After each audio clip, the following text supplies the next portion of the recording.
Shalom, salam sejahtera Bapak Ibu ini kasih Kristus. Hari ini saya sangat berbahagia sekali karena Kristus ada di tengah-tengah kita. Apakah Bapak Ibu merasakan kehadirannya? Dia ada di tengah-tengah kita karena kita menerima dia dan mengasihi dia dan dia betah tinggal di tengah-tengah kita.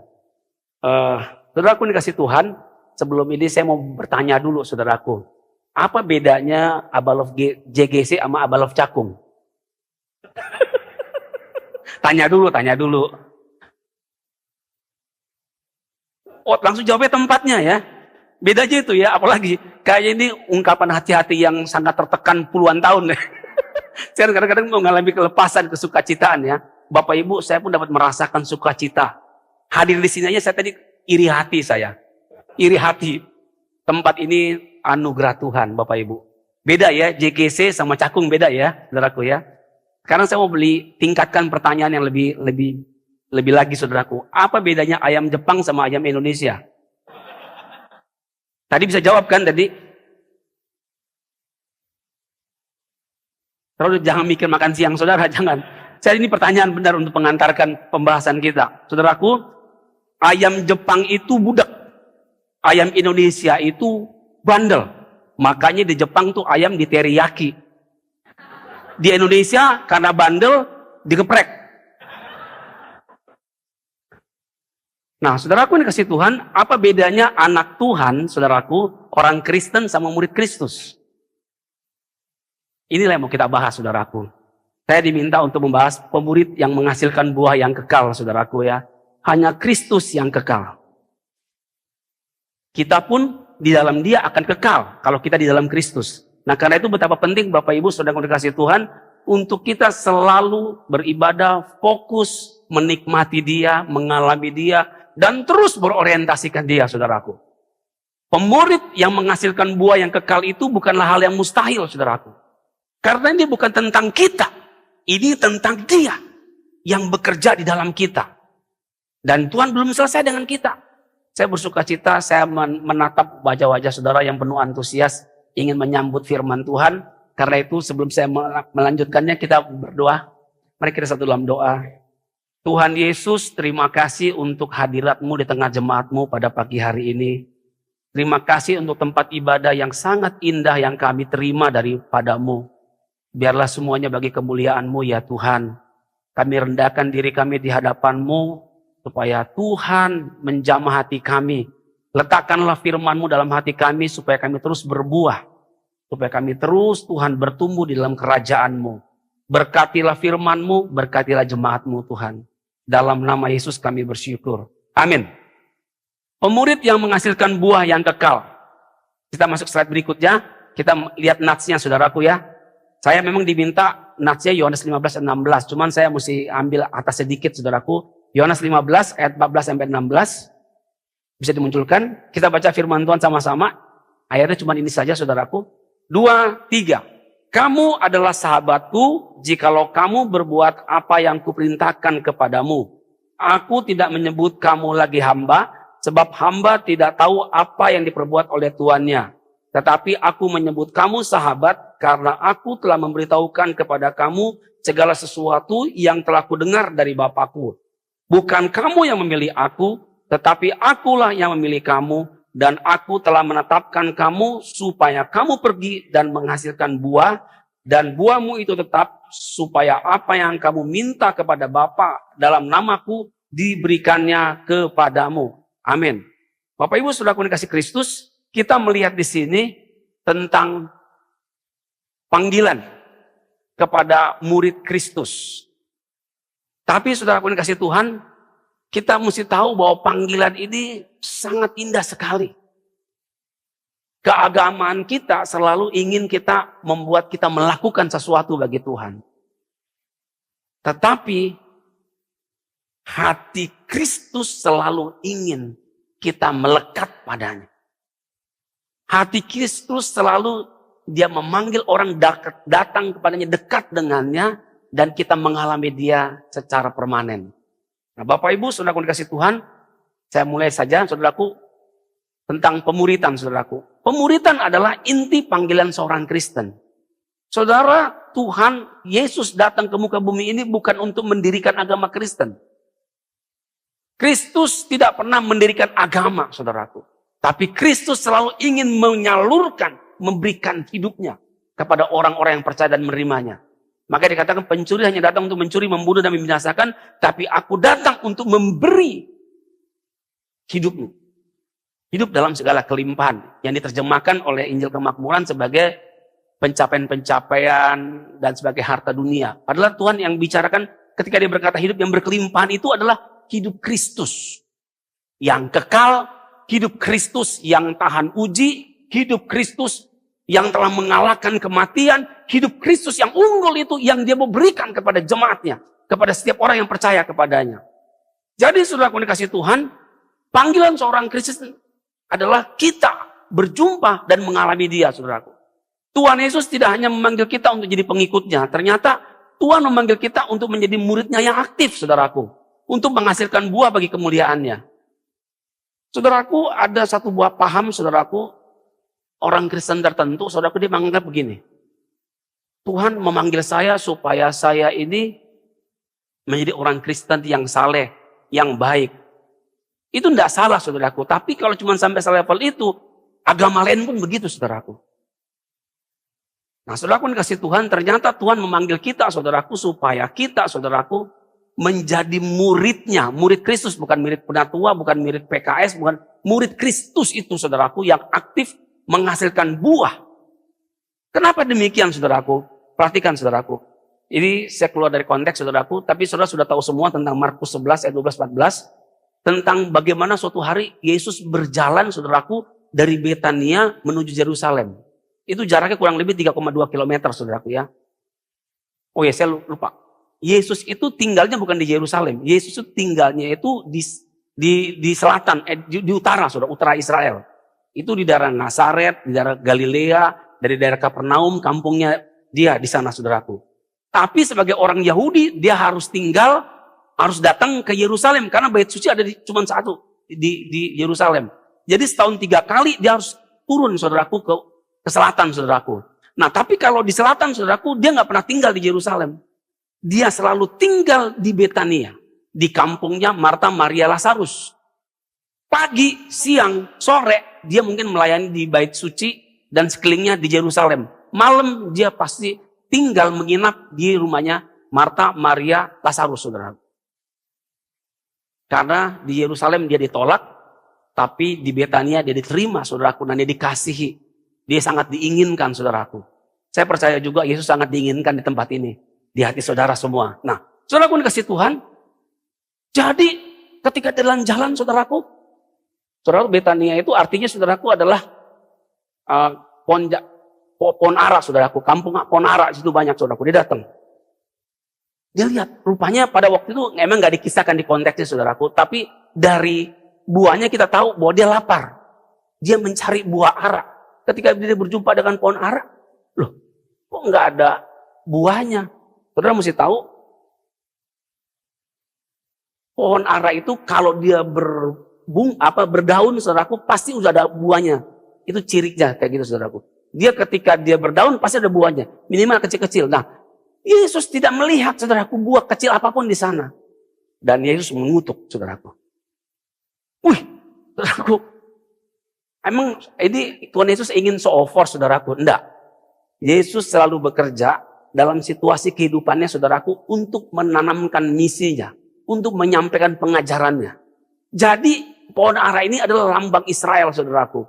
Allah memilih Israel bukan karena Israel istimewa, enggak. Allah memilih Israel karena Allah itu istimewa. Dia berdaulat, saudaraku, dalam kedaulatannya untuk memilih satu bangsa, supaya melalui satu bangsa ini berita Injil, kabar baik itu disampaikan ke seluruh dunia. Itulah pada awalnya, saudaraku. Tapi Israel yang digambarkan sebagai pohon ara ini tidak mau merespon apa yang Tuhan mau sampaikan. Tidak seperti jemaat di Abelov Cakung yang lapar haus menyerap firman Tuhan. Tadi saya datang jam 8 berapa, udah banyak, udah rame di sini. Kaget juga saya. Wih, ini nggak seperti di tempat saya nih, rame sekali. Lapar haus semua nih, pekerja-pekerja saya lihat. Ini keadaan yang baik, saudaraku ya. Jangan datang terlambat, saudaraku. Datang lebih awal, itu bagus sekali, saya rame tadi. Nah, saudaraku dikasih Tuhan. Akhirnya Yesus mengutuk pohon ara itu, saudaraku. Dan kering, saudaraku. Saudaraku yang kasih Tuhan, Israel sejak itu nggak pernah berbuah lagi. Kecuali Petrus, Yakobus, dan kawan-kawan itu saja segelintir. Ya, tapi yang lain tidak berbuah sampai nanti kedatangannya pada Israel akhir, saudaraku, dia akan bertobat ketika dia dikhianati oleh antikris, saudaraku, dia akan bertobat berpaling kepada Allah. Nah, saudaraku yang kasih Tuhan, kita melihat di sini Tuhan mencari buah. Jemaat, kita bersyukur dengan pertumbuhan. Tapi jangan lupa, pertumbuhan itu bukan goalnya Tuhan. Goalnya Tuhan itu buah. Tuhan gak cari daun, Tuhan gak cari bunga. Tuhan cari buah yang bisa dia nikmati. Jangan menjadi orang Kristen beragama. Jadilah orang Kristen yang hidup karena Kristus. Asal kita melekat kepada Kristus, saudaraku, hayat Kristus itu akan mengalir kepada kita. Pasti saudara akan berbuah. Pasti. Sebaliknya, kenapa kita nggak berbuah? Karena jangan-jangan kita nggak melekat kepada Kristus. Saya percaya engkau sedang on the way, sedang berbuah. Bahkan sebagian sudah banyak yang berbuah lebat. Jangan berhenti. Karena Tuhan belum selesai. Karena kalau Tuhan sudah selesai dengan kita, dia panggil kita pulang, saudaraku. Kalau engkau masih hidup, berarti Tuhan sedang ingin menghasilkan buah melalui diri saudara. Ada hubungan antara kasih, ketaatan, dan berbuah, saudaraku. Kalau kita mengasihi, pasti kita mentaati. Saya ambil contoh. Saya sayang sama istri saya. Sama seperti saudara sayang sama istri saudara ya. Gak ada yang bilang amin di sini ya, nggak punya. Saya jadi khawatir nih, ibu-ibu jangan-jangan cemberut nih, nggak dibilang amin sama bapak-bapak. Saya sayang sama istri saya. Kenapa? Dan karena saya sayang sama istri saya, saudaraku, saya agak mengkhawatirkan, saya juga agak was-was kalau dia sedang kemana gitu, saudaraku. Dan saya belajar untuk tidak membuat dia marah. Perhatikan, karena saya mengasihinya, walaupun istri saya lebih tahu lah saya orangnya suka ngeledek, saudaraku. Saya istri saya ini, dia ini nggak tahan kalau saya ledek, saudaraku. Kelemahan istri saya, dia nggak suka diledek. Kelebihan saya suka ngeledek, saudaraku. Nggak adil, saudaraku ya. Tapi saya sayang sama istri saya. Karena saya sayang, saya berusaha untuk tidak ngeledek, saudaraku. Cuman ini nama sih penatua, saudaraku, tapi orang berdosa, saudaraku ya. Saya status penatua, tapi keberadaan natural saya orang berdosa yang dibelas kasihannya oleh Tuhan. Sering kadang-kadang terucap spontan gitu, saudaraku. Tapi istri saya sayang saya, saudaraku. Dia ampuni saya selalu. Dia bersyukur punya suami yang model kayak saya, saudaraku. Karena saya lah dia serupa Kristus, saudaraku. Dan sebaliknya maksud saya. Sebaliknya. Saudaraku, saya bukan sedang berbicara tentang saya dengan istri saya. Ini kita. Begitu, saudaraku. Tuhan memakai pasangan kita untuk membentuk kita serupa Kristus, saudaraku. Ya, kelemahan pasangan kita itu justru untuk memunculkan yang kita nggak sadari, kelemahan-kelemahan yang tersembunyi dalam diri kita yang ada bertahun-tahun. Tapi justru dari itulah Tuhan memanggil kita untuk saling mengasihi, saudaraku. Nah, saya lanjutkan dulu. Jadi ada hubungan antara kasih, ketaatan, dan berbuah. Ketika kita mengasihi, kita selalu taat, saudaraku. Lalu karena taatlah kita berbuah. Lalu kenapa nggak berbuah? Jangan-jangan karena kita nggak taat. Kenapa nggak berbuah? Jangan-jangan nggak ada kasih dalam diri kita. Kita lanjutkan dulu, saudaraku. Yohanes 15 ini berbicara tentang apa? Ini merupakan tentang amanat perpisahan Yesus kepada murid-muridnya. Ya, kalau kita baca Yohanes 15 ini amanat perpisahan Yesus kepada murid-muridnya. Karena pasal 16 ini Kristus telah memperingatkan murid-muridnya supaya jangan kecewa. Lalu pasal 17 tentang bagaimana dan pasal 17 tentang doa Tuhan Yesus, saudaraku, kepada murid-muridnya, kepada Bapa di sorga. Lalu 18 dia ditangkap, saudaraku. Dia ditangkap dan proses selanjutnya untuk dimuliakan, saudaraku. Tuhan gunakan metafora pokok anggur ini, saudaraku, untuk menggambarkan hubungan yang erat antara Tuhan dengan murid-muridnya. Firman ini bicara tentang tinggal di dalam Kristus dan menghasilkan buah. Jadi Tuhan mencari buah. Tuhan mencari buah. Tuhan ingin menikmati buah. Tuhan ingin makan buah itu. Karena kepuasannya adalah buah itu, saudara. Dia menginvestkan dirinya tinggal dalam diri kita supaya kita menjadi pohon kehidupan yang menghasilkan buah. Nah, saudaraku yang kasih Tuhan, kita mulai saja, saudaraku. Kita mulai lihat ayat 14, saudaraku ya. Kamu adalah sahabatku jikalau kamu berbuat apa yang kuperintahkan kepadamu. Kata kunci di sini, saudaraku, adalah sahabat, saudaraku ya, piloi, saudaraku. Menunjukkan hubungan lebih dalam dari sekedar hamba. Tuhan Yesus memperluas relasinya dengan murid-muridnya dari antar hubungan Tuhan dengan hamba.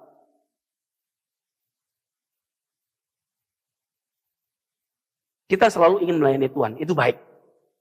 Tapi yang lebih dalam daripada itu, Tuhan ingin kita melayani karena kasih Allah yang lebih dulu kita terima, dan ekspresi kasih kita kepada Dia, kita ekspresikan dengan melayaninya. Jangan ikut-ikutan melayani, saudaraku, kalau tidak ada kasih di dalam diri kita. Karena nanti itu menjadi kurban yang menjijikkan di hadapan Allah. Tapi kalau dasar kita adalah mengasihi Tuhan, lalu kita memberi diri untuk melayani, saudaraku, dalam berbagai-bagai, nggak harus di panggung, saudaraku. Lewat bagaimana kita menelponin jiwa-jiwa, lewat bagaimana kita mengunjungi orang yang berkebutuhan, lewat bagaimana kita peduli dengan anak kita dan sebagainya, saudaraku. Itu sesuatu yang menyenangkan hati Allah, saudaraku. Saudaraku dikasih Tuhan, pemuridan yang sejati itu ditandai oleh ketaatan. Seorang murid yang menghasilkan buah adalah mereka yang taat perintah Kristus. Saudaraku, ketika saya berbicara ini, saya pun sedang mengkhotbahkan diri saya. Saya tidak boleh mengingat, bukan dengan tidak boleh begitu, tidak boleh berkanjang, tidak boleh bersandar kepada masa lalu. Itu masa lalu semua, yang dulu-dulu. Hari ini saya sedang mempertanyakan diri saya, apakah saya masih berbuah?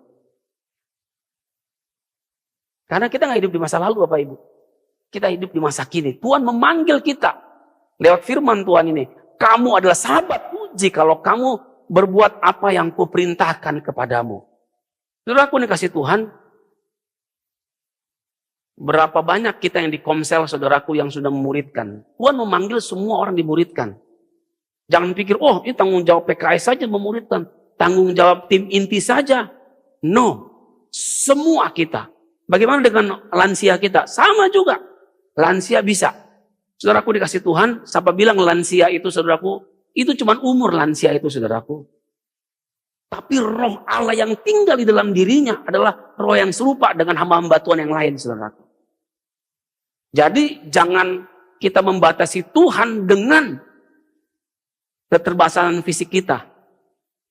Saudaraku dikasih Kristus, dulu waktu sama Kahana dulu ya, sama-sama pelayan di pelajar, saya masih ingat, saudaraku, anak-anak SD, saudaraku, di Pademangan gitu ya, kumpulin, saudaraku, teman-teman SD-nya. Anak SD khotbah sama di depan anak SD, saudaraku. Tapi ingat, ini dulu, dulu, saudaraku. Tapi benar, dia kumpulin, saudaraku. Karena ini bukan masalah anak SD, masalahnya roh siapa yang tinggal di dalam anak SD ini. Roh yang serupa juga yang di dalam diri opa, oma, dan lansia. Sama. Jangan batasi dengan apa yang kelihatan. Saudaraku dikasih Kristus, kita melihat bahwa Tuhan yang bekerja di waktu yang lampau, juga yang ada di sini. Yang ingin mengutus setiap kita untuk berbuah bagi kerajaannya. Saudaraku dikasih Tuhan, kita lanjutkan dulu. Ayat 15. Aku tidak menyebut kamu lagi hamba, sebab hamba tidak tahu apa yang diperbuat oleh tuannya. Tapi aku menyebut kamu sahabat karena aku telah memberitahukan kepada kamu segala sesuatu yang telah kudengar dari Bapakku. Saudara mesti tahu, bangsa Israel itu adalah bangsa yang sangat beribadah. Mereka punya peraturan peribadatan itu yang tiada taranya, saudara. Bayangin aja, saudaraku, hukum Musa itu, saudaraku, Taurat itu 10, sama dia bisa jadi 613, saudara. Karena untuk mempraktikkan yang 10 tersebut, dia buat lagi, saudaraku, item-itemnya, poin-poinnya, sampai 613. 10 aja kita nggak bisa lakukan, apalagi 613, saudara. Jadi, tapi mereka tetap beribadah, saudara. Mustis, tepat, seperti. Itu bangsa Israel. Gak ada yang bisa kalahin saudaraku. Di seluruh dunia ini. Dialah bangsa yang suka beribadah. Saudaraku yang dikasihi Tuhan, semua untuk memperhidupkan agama. Karena agama begitu. Bagaimana kita datang sebagai hamba melayani Tuhan. Nah, Kristus datang, saudaraku, menerobos, saudaraku, kultur kebudayaan ibadah lama mereka, saudaraku, yang sangat memperhidupkan agama. Dia memperkenalkan tentang kalau kamu memperhidupkan agama itu, kamu sedang menjadikan diri kamu hamba kepada Tuhan. Itu enggak salah, saudaraku, sikap kita kepada untuk melayani. Tetapi Tuhan menawarkan sebuah undangan kepada engkau yang melayani Tuhan tersebut untuk masuk kepada level yang lebih tinggi, yaitu dijadikan sahabat. Saudaraku, sahabat itu, wah, istimewa banget, saudaraku. Sahabat itu istimewa banget. Saudara perhatikan, saudaraku, banyak sekali orang-orang yang mau mati demi sahabatnya, saudaraku. Dia rela kehilangan apapun demi sahabatnya, banyak, saudaraku. Tapi kalau kita nggak mau begitu demi sahabat kita, memang dia bukan jenis sahabat, dia baru teman biasa, saudaraku. Tapi kalau kita punya sahabat, saudaraku, rela. Di waktu yang lampau dulu ya, teman pemuridan dan Pak Budi dulu kita ya, ada teman kita tuh menikah, saudaraku. Menikah uangnya terbatas, saudaraku. Dan hebatnya kan, walaupun terbatas tetap mau menikah, saudaraku. Pemuridan kumpulin duit, kumpulin duit, menikah tuh, menikah sukses. Saya kagum sama Tuhan gitu ya. Padahal kita juga nggak banyak-banyak duit, kita cuman imannya aja besar, saudaraku, uangnya nggak besar, saudaraku. Tapi kumpul, ajaib, menikah dan bahagia, saudaraku. Nah, saudaraku yang kasih Tuhan, kenapa? Karena dia sahabat pemuridan kita. Kita rela pasang badan, saudaraku. Saudaraku dikasih Tuhan, Tuhan ingin kita mengerti bahwa dia mengundang kita masuk kepada tingkatan persahabatan. Dan ini juga kunci, saudaraku, untuk engkau berbuah. Kalau kita menjadi sahabat karib Kristus, saudaraku, DNA Kristus itu, saudaraku, yang suka berbuah itu memenuhi kita. Saudara, ada salah satu eksegese pemahaman tentang Yohanes 15 tentang pokok anggur. Kan dikatakan gini, kepada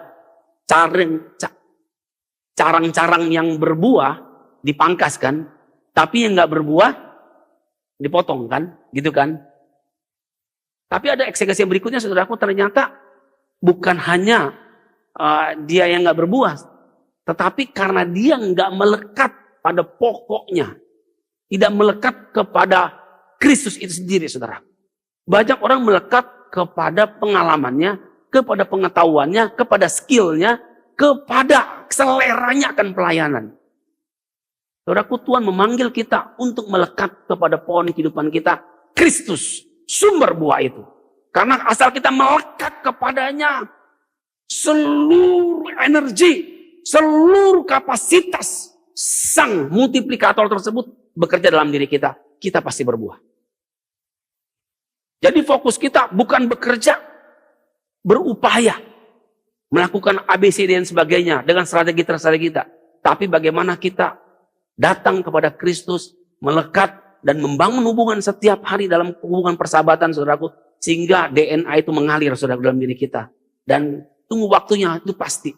Kita nggak usah berusaha untuk berbuah. Saudara pernah lihat pohon durian yang ngeden, gue mau berbuah nih, mau berbuah gitu, ada? Nggak ada, saudaraku. Pohon mangga, pohon jeruk, pohon durian, pohon apapun tidak pernah berusaha untuk berbuah. Cukup dia tertanam, dia bertumbuh, dia pasti menghasilkan buah. Demikian kekristenan juga, saudaraku. Cukup dia melekat kepada Kristus, saudaraku, fokus kepada Kristus, dia pasti bertumbuh, dia akan berbuah. Saya pernah nyampaikan ini dulu, tapi mungkin sudah lupa kali ya. Saya ingin bertanya kepada saudara, mana yang lebih kuat, anjing warna hitam atau anjing warna putih? Coba bertanya. Hitam. Mana yang lebih kuat? Logo Argentina putih ya, saudaraku, kuat tuh. Mana yang lebih kuat? Anjing warna hitam atau warna putih? Bayangan hitam ya. Saudaraku, anjing yang paling kuat dan terkuat adalah anjing yang diberi makan.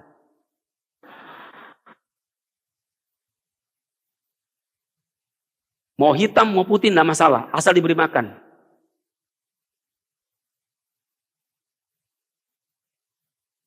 Demikian juga dengan kerohanian kita. Rohani kita diberi makan enggak?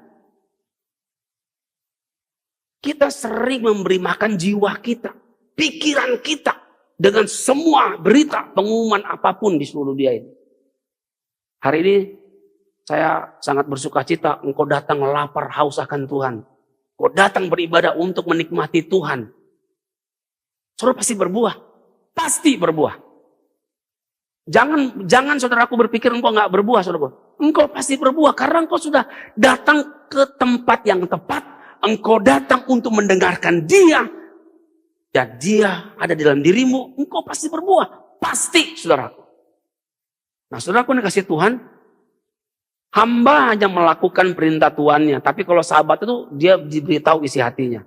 Saudaraku, Tuhan itu tidak ingin sekedar kita berbuah. Tuhan ingin kita tahu kenapa kita berbuah, saudaraku. Kita berbuah itu, saudaraku, supaya kasih Bapa itu sampai kepada bangsa-bangsa. Itulah hati Bapa, saudara. Sejak semula hatinya ada kepada jiwa-jiwa. Kekristenan, saudaraku, menjadi lumpuh ketika dia tidak melakukan perintah Kristus. Tapi ketika dia melakukan perintah Kristus, saudaraku, apapun perintah itu, saudaraku, pasti menghasilkan buah. Karena Kristus bekerja dari setiap firman yang dia katakan, saudaraku. Saudaraku dikasih Tuhan, sebagai murid kita dipanggil untuk berjalan dalam relasi yang intim dengan Kristus. Bertahun-tahun, saudaraku, kami ingin mengajar jemaat membaca Alkitab dari Kejadian sampai Wahyu. Saudara mesti tahu ya, doktrin dasar Abalov itu, saudaraku masih ingat? Keesaan Allah Tritunggal, saudaraku. Lalu tentang duinatur Allah, lalu ketakbersalahan Alkitab, saudaraku ya. Alkitab adalah firman Allah yang tanpa salah, yang penuh otoritas. Kita pahami itu. Saudara percaya firman Tuhan itu ada otoritasnya? Ada, percaya? Abalov percaya Alkitab, Perjanjian Lama, Perjanjian Baru adalah firman Allah sepenuhnya dan berotoritas hidup kita. Nah, saudara pun dikasih Tuhan, kalau kita percaya Alkitab adalah firman Allah, sudahkah engkau membacanya dari Kejadian sampai Wahyu? Saya tidak ingin menuduh saudara, tetapi betapa pentingnya kita belajar. Apa itu perjanjian lama? Perjanjian lama adalah janji Allah untuk mengirimkan Mesias sebagai juru selamat. Apa itu perjanjian baru? Perjanjian baru adalah penggenapan dari perjanjian lama yang dijanjikan. Kedatangan Mesias, saudaraku. Jadi dua-duanya penting, saudaraku. Memang perjanjian lama berbicara banyak kisah tentang Israel. Dan kan gereja Tuhan banyak dikisah di perjanjian baru. Tapi dua-duanya satu rangkaian yang tidak terpisahkan, saudaraku. Itu penting. Jadi kita harus menikmati dari Kejadian sampai Wahyu, saudaraku. Nah, makanya setiap pagi kita ada mesbah pagi, saudaraku, untuk kita menikmati. Saya nggak tahu di sini ada juga ya mesbah pagi, kalau nggak salah KTC ada ya. Kita undang, saudaraku. Nah, kalau kita ikuti setiap hari, saudaraku, kita akan selesai itu Kejadian sampai Wahyu. Kita bukan mau mengejar pencapaian, selesai Kejadian sampai Wahyu. Enggak, saudaraku. Tapi kita ingin tunjukkan bahwa kita percaya Alkitab itu dari Kejadian sampai Wahyu. Jadi kita mesti baca, nikmatin, saudaraku. Tuhan tuh hampir jarang berbicara di luar firman-Nya. Kristen Ortodoksi, saudaraku, selalu, saudaraku, mengecek. Kalau Tuhan berbicara itu selalu ngecek kepada firman-Nya. Ada nggak di firman? Karena firman Tuhan itu otoritas, saudaraku. Logos itu, saudaraku. Nah, jadi saudaraku dikasih Tuhan, Tuhan memanggil kita untuk menikmati dirinya. Bagaimana cara menikmati Allah itu? Menikmati firman-Nya. Pada mulanya adalah firman itu bersama-sama dengan Allah, dan firman itu adalah Allah. Jadi ketika kita menikmati firman-Nya, sang logos itu, saudaraku, perkataan-perkataannya, saudaraku, kita sedang menikmati diri Allah. Dan itulah cara memberi makan rohani kita. Cara memberi makan rohani kita itu bukan dengan cara yang lain. Tapi dengan menikmati diri Allah, menikmati firman-Nya, tentu di dalam komunitas. Ya, pada awalnya kita menikmati diri Allah. Supaya ketika kita datang di komunitas, saudaraku, kita boleh saling membangun. Saudaraku, penting sekali komunitas. Dalam banyak kesempatan, dalam banyak kejadian, saudaraku, ketika kami datang di komunitas, kita tidak tahu apa-apa, saudaraku. Tapi ketika kita berhimpun, anugerah Allah dicurahkan. Tepat seperti yang Yesus katakan, 2-3 orang berkumpul dalam namaku, dia hadir. Kehadiran Kristus di tengah komunitas itulah yang membawa anugerah, anugerah, anugerah. Nah, betapa rugi sekali ketika orang tidak berkomunitas. Ketika orang tidak dimuridkan atau memuridkan, dia kehilangan kesempatan dari kehadiran Kristus. Ya, memang Kristus hadir ketika kita bersatu teduh. Tetapi itu tidak bisa disetarakan, saudaraku, dengan ketika kita di komunitas. Karena Allah begitu kaya, limpah yang tidak terbatas. Kita membutuhkan tubuh Kristus untuk menyempurnakan apa yang dia telah tetapkan kepada gerejanya, saudaraku. Saudaraku dikasih Tuhan, seorang murid dipanggil untuk berjalan dan berelasi dengan intim dengan Kristus. Supaya apa, saudaraku? Supaya kita tidak terhilang di tengah-tengah keluasan dunia ini, saudaraku, yang sedang terhilang, saudaraku. Tuhan memanggil. Saya bersyukur, saudaraku, Tuhan bulan Oktober lalu beri kepada kami sebuah tempat untuk kami layani. Itu ada di pedalaman Kalimantan Tengah, Dayak Hindu Keharingan. Saudaraku, ketika kami datang, ketemu sama orang damainya. Dia bilang kayak begini. Begitu, kan kami datang itu terbang ke Palangkaraya. Habis terbang naik kendaraan travel 10 jam ke dalam. Lalu nggak bisa nyampe, mesti nginep dulu. Nah, dia ngajak nginep kita itu di rumahnya dia. Yang angkat, jadi supir travel ngajak kita nginep di situ. Lalu, waduh, ngeri banget, saudara. Kenapa? Jadi waktu dia jemput kami, mandau 2 di belakangnya, saudaraku. Mandau. Wih, gue dijemput sama mandau, ngeri juga nih. Ini kunjungan pertama saya. Saya pikir, jangan sampai pulang nama nih, mandau 2 di belakang. Diajak nginep lagi di rumahnya. Kan was-was juga kita kan. Tapi, aduh, dalam kesederhanaannya, dia menyediakan makanan bagi kita. Lalu, tentu saya ingin menggali dong, mengkorek-korek dong. Lu siapa sih? Lu gini-gini. Lalu aku dikasih Tuhan.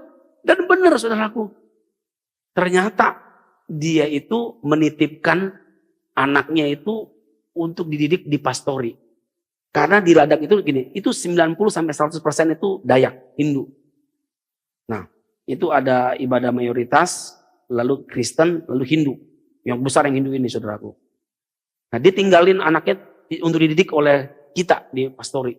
Aduh, saudaraku, lembut sekali. Ketika mereka, saudaraku, ada apa nih? Ketika mereka ada kawinan gitu ya, kawinan tradisi, ada tradisi dan sebagainya, orang kita datang. Begitu kita datang nih, ini baru kemarin nih orang. Langsung anak-anaknya nyambut, saudaraku, nyambut. Sampai tamu-tamu bilang nih, siapa nih gitu, saudaraku. Anak-anaknya terima kita, saudaraku, sedemikian rupa. Nah, saudaraku, saya ingin katakan, kayaknya kita nggak lakukan banyak hal di situ. Tapi Tuhan telah bekerja luar biasa di sana. Kita cuma menemukan saja yang dia sudah kerjakan. Saudaraku, saya tidak ingin katakan bahwa kami berbuah. Kami nggak katakan begitu, saudaraku. Kami cuma mengasihi Kristus dan mentaati dia, itu saja. Ketika disuruh pergi, kita pergi. Kita ketemu tempat tersebut. Dan saudaraku, doakan saudaraku, nanti Juli kita utus lagi orang ke sana, saudaraku. Akan menetap di sana. Kenapa saya katakan bagian kita hanyalah mengasihi Kristus, mentaati Kristus? Karena saudaraku, waktu di mana kita hidup kini ini adalah waktu yang sangat-sangat di puncak-puncaknya, saudaraku. Dunia sudah sangat mengecewakan banyak orang, membingungkan banyak orang. Tapi Kristus selalu datang dengan kehadiran yang sangat dibutuhkan oleh setiap orang, saudaraku. Saudaraku, umat Tuhan, setialah di Komsel. Setialah melakukan, saudaraku, firman Tuhan yang telah engkau terima. Karena apa, saudaraku? Karena, saudaraku, dikasih Tuhan, kita tidak tahu bagaimana Allah bekerja, saudaraku, dengan caranya, saudaraku. Saudaraku, dikasih Tuhan,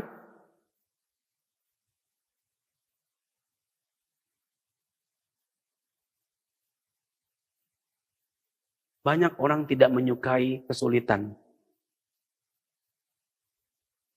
Ada yang suka kesulitan di sini? Ada? Gak ada. Termasuk saya nggak suka. Tapi inilah clue-nya, saudaraku. Ketika kita mau melihat Tuhan menyatakan dirinya lewat anugerahnya, saudaraku, biasanya itu di balik kesulitan. Ada orang yang sakit, ada orang yang bermasalah, ada orang yang berkebutuhan, ada orang yang ketakutan, ada orang yang kebingungan. Itu adalah pintu-pintu yang bisa kita menghadirkan Kristus dan akhirnya orang itu masuk ke rumah Tuhan. Jadi komsel-komsel para pemurid, beberapa, bukan para PKS lah, kami lah dulu, waktu yang lampau dulu gitu ya. Kita berdoa, Tuhan, kalau bisa datanglah di komsel kami ini orang-orang yang sehat-sehat, yang seger-seger, yang hebat-hebat. Begitu kan? Coba orang yang maaf saudara, orang yang tukang ngutang mau nggak datang ke komsel saudara? Saya berdoa, Tuhan kirimkan kepada kami Tuhan, orang jemaat yang suka ngutang Tuhan. Ada berdoa? Pasti enggak kan? Orang-orang yang bermasalah nih, yang berkebutuhan khusus ada. Tapi justru itu saudaraku, yang sebenarnya jembatan untuk kita layani. Saudaraku dikasih Tuhan, saya sampaikan ini saudaraku, kenapa? Karena di sekeliling kita saudaraku banyak sekali. Saya ambil contoh saudaraku ya. Ada seorang ini dari seberang saudaraku ya. Dia ini jualan saudaraku, jualan kerupuk saudaraku. Keluarganya masih sono semuanya saudaraku. Dia jualan dari pagi sampai sore. Dia nggak ada teman, nggak ada saudara di Jakarta ini. Lalu saudaraku dikasih Tuhan, ketemulah, begitu ngobrol saudaraku, enak dialognya, dialog. Ternyata di tengah-tengah dialog itu saudaraku, Tuhan sedang bekerja menyembuhkan dia. Karena selama ini nggak ada yang care dia, nggak ada yang pedulikan dia, nggak ada yang perhatiin dia. Cuman ngobrol saja saudaraku, tidak ada dana yang mengalir. Tidak ada yang lain-lain, saudaraku, cuma ngobrol saja. Kita duduk di sebelahnya, kita dengerin dia ngobrol. Dia ceritalah semuanya, dan semuanya, saudaraku. Kita cuma beri telinga aja untuk mendengarkan. Wajahnya berubah, saudaraku. Berubah. Karena dia tahu dia diterima, dikasih. Saudara tahu nggak kalau ada orang yang menerima saudara? Tahu nggak saudara? Kita bisa rasakan ada orang menerima atau menolak saudara? Bisa tahu? Halo, jemaat Tuhan? Bisa tahu kan? Bisa. Terasa gitu loh. Dia juga tahu.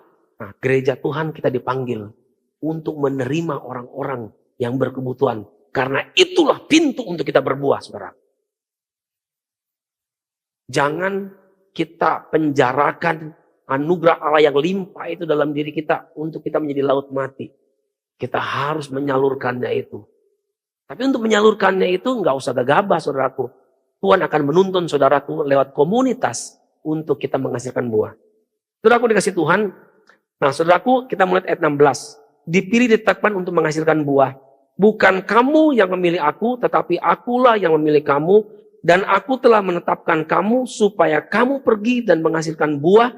Dan buahmu itu tetap supaya apa yang kamu minta kepada Bapa dalam namaku diberikannya kepadamu.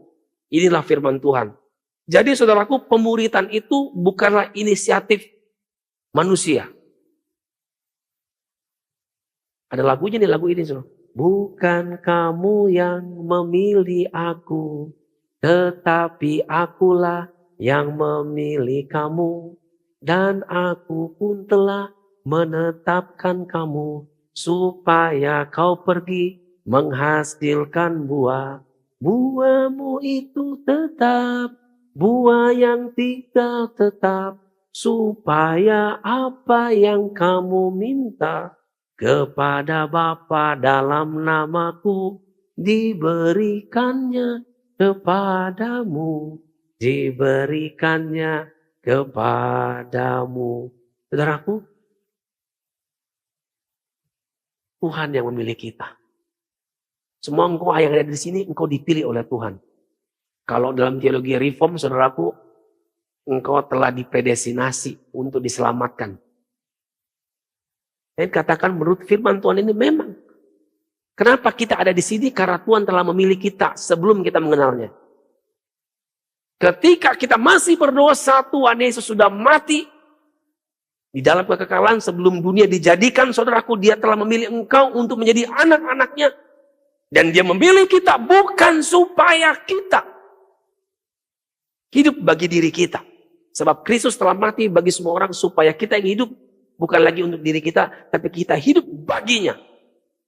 Baginya itu bagi siapa, saudaraku? Bagi Kristus. Bagi Kristus itu bagi siapa? Bagi rencananya. Bagi rencananya itu apa? Jiwa-jiwa, bangsa-bangsa, saudaraku. Hari ini, saudaraku dikasih Tuhan, jemaat Tuhan, biarlah saudaraku keluarga kita punya misi juga. Biarlah Komsel kita juga punya misi. Yaitu penyelamatan jiwa-jiwa yang terhilang. Bapak Ibu, saudaraku dikasih Tuhan, kalau gereja tidak melakukan pekerjaan misi, dia sedang menyiapkan suatu kuburan masa depannya. Tetapi jemaat Abal of Cakung berkembang. Pindah dari JKC ke sini. Karena ingin berbuah lebih lebat. Amin, saudaraku. Kayaknya udah penuh nih. Siap-siap Pak Budi untuk multiplikasi. Ibadah 2. Karena Tuhan yang bekerja di tengah-tengah kita, saudaraku. Pasti, saudaraku. Komsel-komsel itu ketika selalu berfokus kepada Kristus, para pemurid yang berfokus kepada Kristus. Engkau tidak tahu cara bagaimana tiba-tiba karena belas kasihan Kristus yang telah bekerja dalam dirimu, telah membawa engkau bersentuhan dengan jiwa-jiwa tertentu. Dia akan bertumpah dengan Kristus. Di waktu yang lampau, ini Pak Lukito nih, sahabat kita di pelayanan masyarakat. Jadi dulu ada melayani Rawasengon, masih ingat ya dulu. Ternyata satu jiwanya itu ada di rumah kami, di MTAS, saudaraku. Sudah berhasil bekerja. Dulu di waktu yang lampau, saudaraku, di Rawasengon kita gak kenal.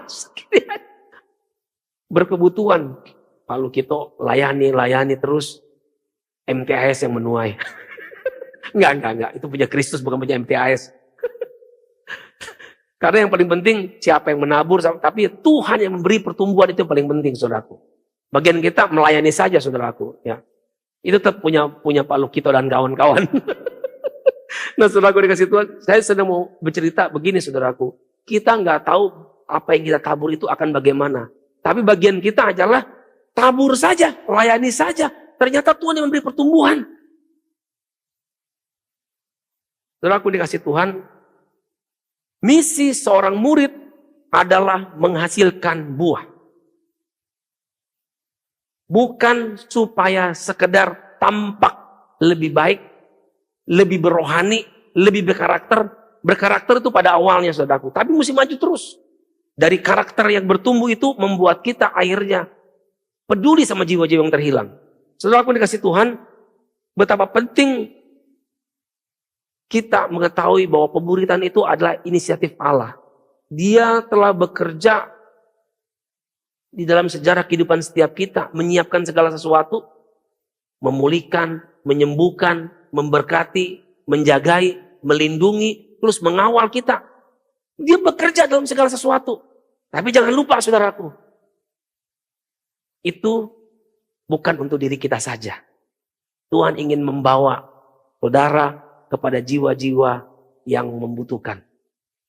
Jangan alergi dengan orang yang berkebutuhan, saudaraku. Banyak di sekeliling kita. Kehadiran gereja ditolak di berbagai tempat oleh karena ekspresi gereja yang tidak care, tidak kenal lingkungan, tidak peduli sama mereka. Tapi ketika kehadiran gereja, saudaraku, gereja yang peduli, menghargai, menghormati, mengasihi, memberi dan sebagainya, itu selalu diinginkan, saudaraku. Di mana-mana, saudaraku.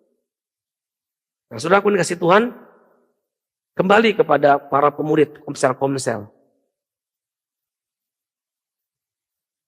Maukah kita menghasilkan buah?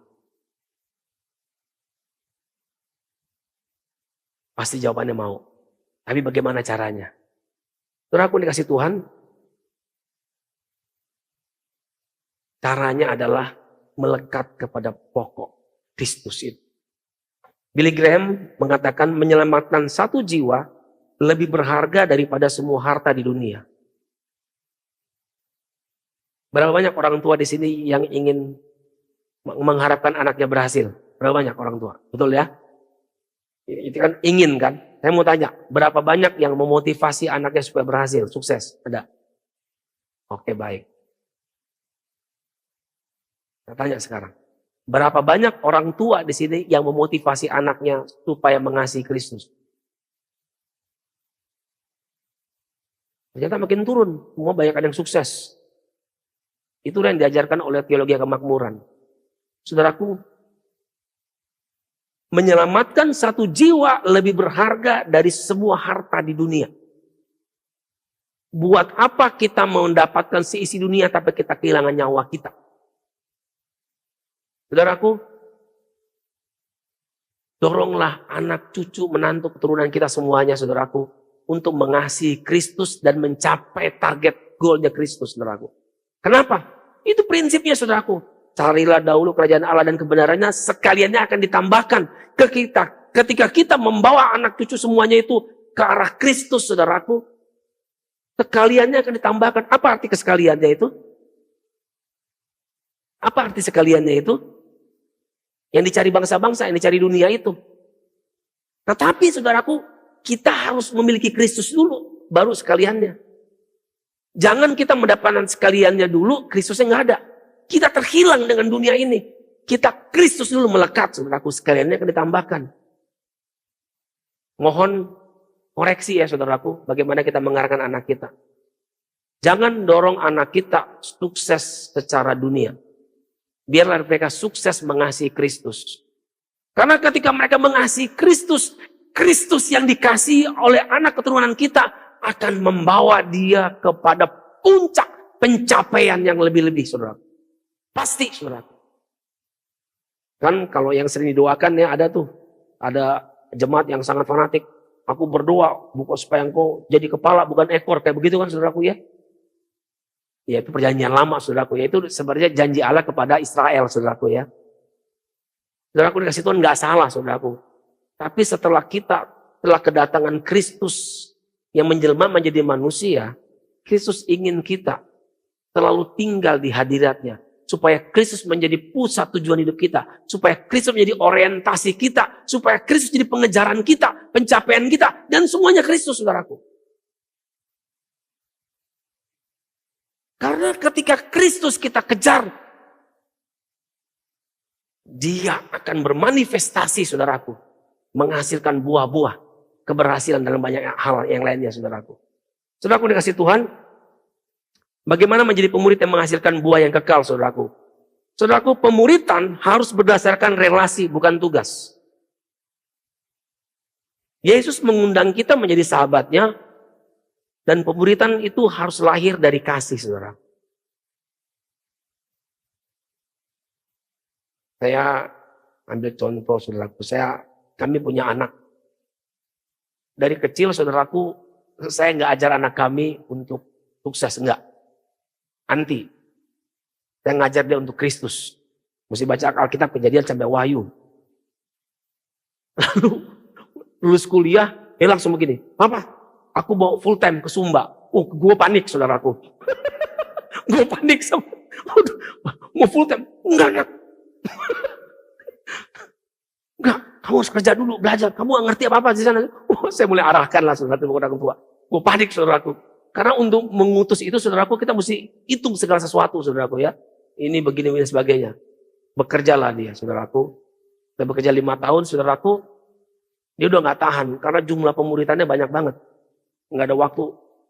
Wah, aku udah nggak tahan lagi. Aku mesti full time, Pak. Aku nggak bisa nih layanin begini-begini. Nah, kami bersyukur, saudaraku. Bulan Februari awal kemarin, dia tinggalkan pekerjaannya, dia full time, saudaraku. Lalu ketika dia awal full time, saudaraku, dia malam datang. Papa, aku puas banget. Aku sudah berada di tempat yang benar. Aku puas banget, Pak. Aku pemuritan, lebih efektif. Aku lebih banyak ketemu komsel hari ini, dan sebagainya. Saya bilang, apa yang saya perbuat sama dia? Nggak ada. Yang saya perbuat adalah mengasihi dia, melayani dia, mengawal dia. Dan jangan lupa saudaraku prinsip, saudaraku ya. Anak nggak selalu mendengarkan apa yang kita katakan. Tapi anak selalu melakukan apa yang ia lihat.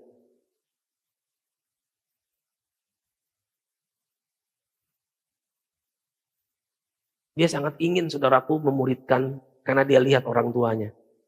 Dia ingin komsel saudaraku karena lihat papanya komsel dan sebagainya. Dia ingin baca firman Kejadian sampai Wahyu karena dia lihat saudara. Mari para orang tua, mari para PKS, mari para pemurid. Lakukan itu terus. Karena apa yang kau tabur sekian lama berhari-hari itu pasti berbuah. Tuhan gak pernah berdusta, Tuhan gak pernah gagal. Bagian kita hanya mengekspresikan Kristus setiap hari, saudaraku. Anak kami gak harus jadi penatua. Anak kami yang penting dia harus mencapai panggilan Kristus dalam hidupnya. Biar itu dia milik Kristus. Kami hanya saluran anugerah awalnya. Tapi pemilik sejatinya adalah Kristus. Saya bersyukur saudaraku. Karena itu dibangun karena relasi. Saya nggak ketok target sama anak kami. Harus begini. Enggak. Saya tunjukkan aja. Lakukan saja. Ceritanya begini saudaraku. Awalnya begini. Suatu hari dia berada di sebuah komsel. Waktu dulu ceritanya dulu ya. Dia ada di sebuah komsel. Komselnya ini diawasi sebuah PA. Pengawas area, pengembala area. Ini rame kalau nggak ada gangguan. Sepi kalau ada gangguan. Gangguannya apa? Gangguannya suka ada teman-temannya itu makan bersama di sana. Ada ulang tahun apa. Jadi sepi komselnya ini saudaraku. Nak, serahkan itu komsel kepada PA-nya. Kamu ikut apa? Ikut apa? Jadi saudaraku, diserahkan itu komsel. Lalu saya bilang gini, kamu hanya boleh ngurusin pemuritan komsel SPK, itu saja. Yang lain tinggalkan. Saya bilang, ini maaf, yang lain-lain ini penting pelayanan saudaraku ya. Saya cuma bersaksi aja saudaraku tentang anak kami. Yang lain-lain penting, main kayak multimedia, soundman, semuanya penting semua. Kita perlu semuanya. Cuma saya ngomong kepada anak kami gitu, kamu hanya main pemuritan komsel SPK. Saya bilang gitu. Dia lakukan saudaraku. Dia kerjakan itu saudaraku. Muti, dirintis. Sampai sekarang masih ngerintis terus saudaraku. Kenapa itu bisa berjalan? Tadi pemuritan harus berdasarkan relasi. Yesus mengundang kita menjadi sahabatnya. Pemuritan itu lahir dari kasih saudaraku. Bukan karena perintah. Misalnya gini, kita diperintahkan untuk mengasihi istri kita. Aduh gak enak banget. Kasih itu harus lahir dari diri kita. Aku sayang dia. Bukan karena diperintah oleh penatua. Darwin, kasih istrimu. Itu kayaknya bukan kasih, saudaraku. Itu instruksi. Jadi pemuritan kayak begitu, saudaraku. Memang Tuhan mengatakan, pergilah jadikan sekalian bangsa murid. Itu perintah. Tapi kita melakukan perintah itu karena mengasihi Kristus itu dulu. Lalu yang kedua, saudaraku, menghasilkan buah sebagai tujuan pemuritan. Menghasilkan buah, saudaraku, tujuan dari pemuritan. Tujuan dari pemuritan bukan cuma ngumpulin orang. Enggak. Supaya orang itu dikumpulin sementara untuk diutus kembali. Bahkan ketika dia pertama kali datang untuk terima Tuhan, bergabung dalam pemuritan, sudah disiapkan dia, engkau harus juga memuridkan. Saya sebagai orang tua, saudaraku, sangat menghormati orang tua saya adalah setelah kami punya anak. Ada nggak begitu seperti di sini? Dulu saya kurang menghargai, karena saya bilang gini, siapa suruh lu melahirin gua? Lu kan orang tua minta tanggung jawab, lu ngasih anak. Gitu, bagi anak. Giliran dipercayakan anak, saudaraku. Wih, pucat juga kita. Anak kita sakit, gimana kan nggak tahu kan dulu. Bingung, gimana ya? Gimana? Akhirnya, gua anak satu aja melintir kayak begini. Bapak gua punya anak 7. Bagaimana dulu ngurus kita yang bandel-bandel ini? Langsung respect, saya hormat sama bapak saya. Pasti lu lebih parah daripada gua. Demikian juga orang yang kita layanin. Dia harus punya tanggung jawab berbuah. Tanggung jawab jiwa untuk digembalakan. Ketika dia punya tanggung jawab jiwa, dia akan menghargai semua anugerah diberikan kepadanya. Yang ketiga, kesadaran akan pemilihan ilahi. Saudaraku, pemuritan itu pilihan Allah sejak semula. Allah mengutus kita, menyelamatkan kita. Bukan supaya kita statis. Tapi supaya kita pergi menghasilkan buah. Supaya kita memuridkan. Memuridkan itu adalah sarananya, saudara.